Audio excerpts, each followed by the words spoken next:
Hi, welcome back to Ballads, a Tinker's Dozen, the video book. Today we're going to begin the ninth story behind the ninth song in the book. It's called Who Do You Like the Best? So here we go.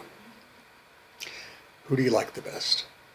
Stories walk right up through the front door and knock, while songs sneak up the back stairs looking over their shoulders, wondering who's down below.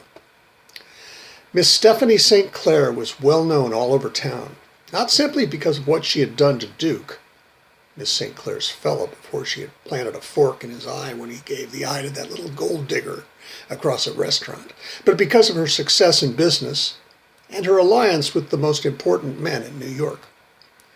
But not all of her decisions were good ones. Miss St. Clair left the Emmerhoff Reformed Church that January noon when services were done. Some of the other churches in the city celebrated the day as a holiday. The Catholics baked those delicious king cakes, and the Episcopalians, the ones who only knelt if it was to pick up a dime, celebrated the arrival of the wise men. But the preacher at Elmendorf steadfastly based his sermon on what Paul had said in Corinthians. Keeping the commandments of God is what matters. The man was an excellent preacher, and his sermons were things of power and beauty. His words were so beautiful that Miss St. Clair could almost see the heavens open above her when he spoke. And his words were so powerful that Miss St. Clair found herself moved, and dare she admit it even to herself, stimulated. And when Miss St. Clair walked out into the crisp, cold sunshine, still, quickened by the pastor's words, she looked about and saw a sight that excited her much more than the preacher's words.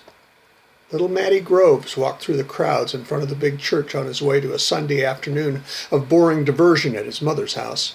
Oh, she'd cooked chicken and dumplings and smothered cabbage with onions and celery and peppers all fried in bacon grease, with banana cake for dessert. And when the family would sit around the dining table, when it had been cleared and the dishes done, for a rousing afternoon of oh hell, Grandma loved to play that card game, but she made everyone in the family call it oh heck because it was the Sabbath.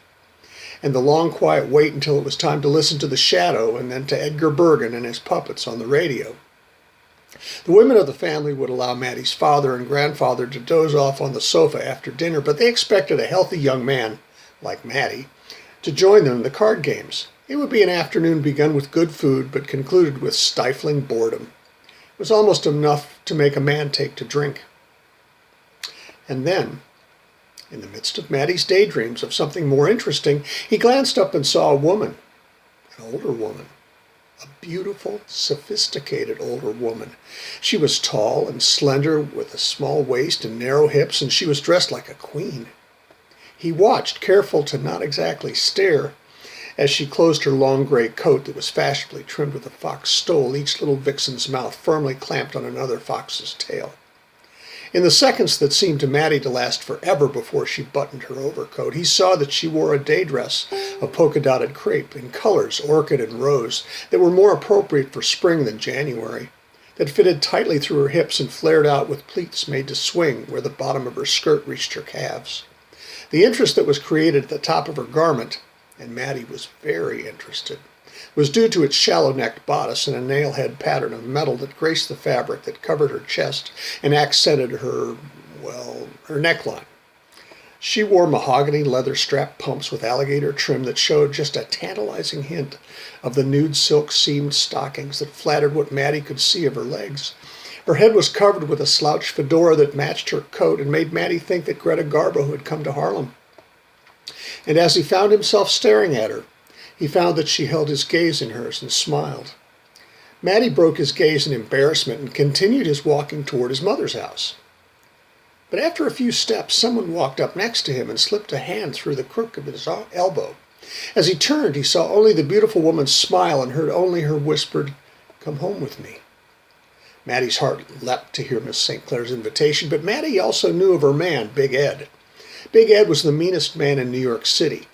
It was common knowledge that he had personally, and with great pleasure and inventiveness, killed a dozen men in a Buffett flat on 141st Street. Big Ed had thrown a man out a third-story window to get the table he wanted. And La Marqueta, the street market that bubbled excitedly under the railroad viaduct at 116th Street, Big Ed had stabbed another man 17 times when the man had grabbed a cantaloupe that Big Ed had his eye on. And everyone in Harlem knew that Miss St. Clair was Big Ed's cantaloupe. So Mattie was very careful to say to Miss St. Clair, "Ma'am, I can't come home with you. Those diamonds on your fingers, just like you, Miss St. Clair, belong to Big Ed." And she laughed.